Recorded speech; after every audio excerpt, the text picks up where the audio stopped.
హైదరాబాద్ మూసీ ప్రక్షాళనకు సంబంధించి కీలక విషయాలు వెల్లడించారు ముఖ్యమంత్రి రేవంత్ రెడ్డి.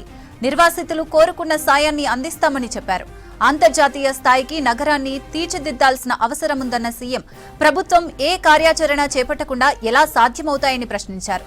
మూసీని ప్రక్షాళన చేయాలంటున్న విపక్షాలు ప్రభుత్వాన్ని ఏమీ చేయనివ్వడం లేదని ఫైర్ అయ్యారు సీఎం. ఈ నెల 13న పవర్ పాయింట్ ప్రెజెంటేషన్ ఇస్తామన్నారు. ఢిల్లీలో యమునా రివర్ ఫ్రంట్, యూపీలో గంగానది రివర్ ఫ్రంట్ చేశారని, అయినా సిటీలో మూసీ రివర్ ఫ్రంట్ మాత్రం వద్దంటున్నారని ఆగ్రహం వ్యక్తం చేశారు. ఈసా నది ఒడ్డున 2004లో 9 మీటర్ల బఫర్ జోన్లో అపార్ట్మెంట్ కట్టారని చెప్పారు రేవంత్.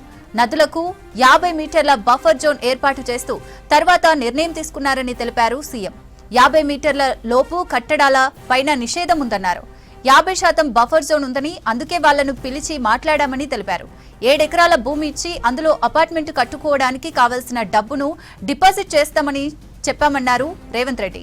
కానీ రాజకీయ రంగుగా మారి ప్రతి పార్టీ అక్కడికి వెళ్లి సానుభూతి చూపిస్తున్నారని తెలిపారు సీఎం. దోమలు పెరిగినాయి అంటున్నారు, మూసీలో కాలుష్యం ఉందంటున్నారు, మూసీని ప్రక్షాళన చేయాలంటున్నారు.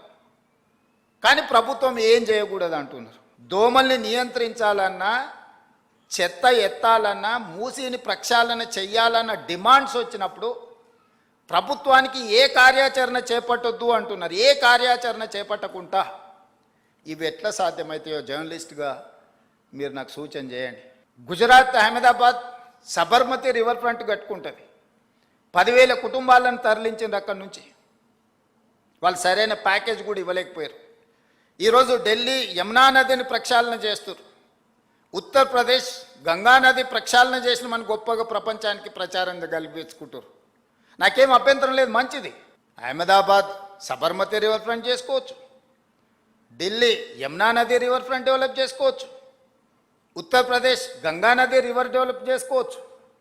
హైదరాబాద్ నగరం మాత్రం మూసీ నదిని ప్రక్షాళన చేయొద్దు అనడము ఏ మేరకు సమంజసము? నేను ఒకటే అడుగుతున్నా, వద్దనే వాళ్ళని. మీరు మొత్తం ప్రాజెక్టే వద్దంటున్నారా? ప్రాజెక్టు నిర్మించేటప్పుడు నిర్వాసితులుగా మారే వాళ్లకు సరైన సహాయాన్ని అందించాలంటున్నారా? మీకు స్పష్టత ఉండాలి. నిన్న మన ఒక అపార్ట్మెంట్కు సంబంధించిన చర్చ జరిగింది, ఎందుకంటే అక్కడ జర్నలిస్ట్ మిత్రులు ఉన్నారు. నేను కన్వే చేసిన, అది 7 ఎకర్స్ ఉంది.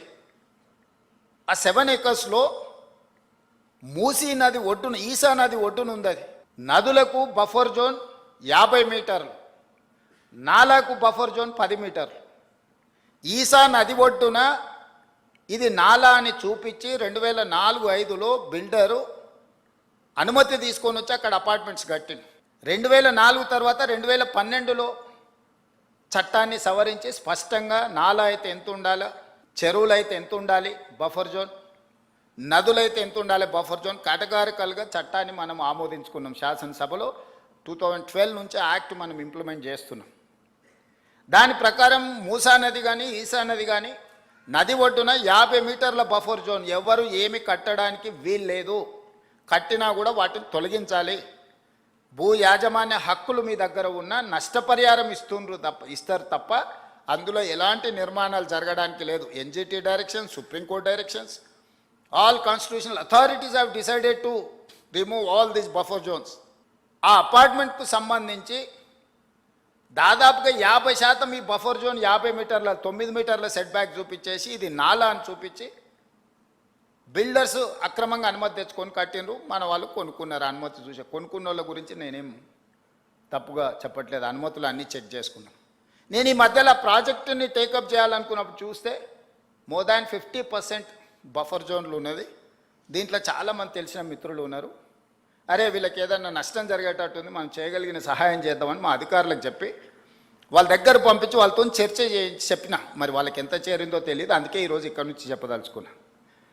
వాళ్ళకి ప్రత్యామ్నాయంగా పక్కనే 7 ఎకరాలకు 7 ఎకరాల ల్యాండ్ ఇచ్చి ఇప్పుడు ఎంతైతే స్క్వేర్ ఫీట్ కన్స్ట్రక్షన్ చేసిందో కొత్త నిర్మాణానికి అవసరమైన డబ్బులు బ్యాంకులో డిపాజిట్ చేస్తా, మీరే ఒక సొసైటీ పెట్టుకొని మీరు కట్టించుకోండి. ఇది ఇంకా భవిష్యత్తులో ఎప్పుడు మీకు అమ్ముకోవడానికి కొనుక్కోవడానికి కూడా ఉండదు. ఈ 50 మీటర్ల బఫర్ జోన్ అనేది బ్యాన్ చేస్తాం. ఇప్పటికిప్పుడు కూలగొట్టకపోయినా భవిష్యత్తులో అది మీకు 0 వాల్యూ అవుతుంది. మీ మేలు కోసం మీరు నష్టపరిహారం తీసుకొని మీరు వేరే దగ్గరికి వెళ్ళి కొనుక్కుంటాం అంటే మీ ఇష్టం. లేదు అంటే మీ ఎంత స్థలం ఉందో అంతే స్థలం ఆ పక్కన ప్రభుత్వ స్థలాన్ని కేటాయించి ఈ నిర్మాణానికి అవసరమయ్యే నిధులు కూడా ప్రభుత్వం ముందే మీ బ్యాంకులో డిపాజిట్ చేస్తుంది. మీరు ఒక అసోసియేషను, మీ ఎట్లాగూ అపార్ట్మెంట్స్ వెల్ఫేర్ అసోసియేషన్ ఉంటుంది కదా, మీరు మీకు డిపాజిట్ చేస్తాం, మీరు కట్టుకోండి అని మేము చెప్పినాం. అది రాజకీయ రంగుగా మారి ప్రతి రాజకీయ పార్టీ అక్కడికి వెళ్ళి వాళ్ళ పట్ల సానుభూతి చూపిస్తున్నారు. సానుభూతితోని ఇది సమస్య పరిష్కారం కాదు. నేను ఆ మిత్రులకు సవినయంగా విజ్ఞప్తి చేస్తున్నా. 2 రోజులు టీవీలలో పేపర్ల వార్తల కోసం మీ దగ్గరకు వస్తారు, మీ కన్నీళ్ళు వాళ్ళకు ఓట్లుగా మార్చుకుందామన్న ఆలోచన చేస్తున్నారు తప్ప మీకు సహాయం అందించాలనుకుంటే ప్రభుత్వంతో చర్చించాలి. అవునయ్యా వీళ్ళకి ఇక్కడ నష్టం జరుగుతుంది, నువ్వు ప్రత్యామ్నాయంగా ఏమిస్తావో చెప్పు అని ప్రభుత్వంతో చర్చించాలి. వచ్చే ప్రతినిధులు వాళ్ళకి ఏమిస్తే బాగుంటుందో మనం చర్చిద్దామని నేను చెప్తున్నా. నువ్వు చర్చించడానికి లేదు, నువ్వు కట్టడానికి లేదు, మేము చేయలేదు కాబట్టి నువ్వు చేయొద్దు. నువ్వు చేయలేదు కాబట్టి నువ్వు ఇంటికి పోయినావు, నేను చేస్తానని నమ్మకం ఉంది కాబట్టి నేను కుర్చీలో కూర్చున్నా. ఇక నీకు నాకు తేడా లేకపోతే ఇంకా విషయం ఏమున్నది? అందుకే మన నగరాన్ని కాపాడుకోవడానికి, మన నగరం అంతర్జాతీయ నగరంగా రాణించడానికి, మన నగరం ఒక దేశ ఆర్థిక వ్యవస్థకి వెన్నెముకగా మారడానికి మీ అందరి సహకారం నాకు కావాలి.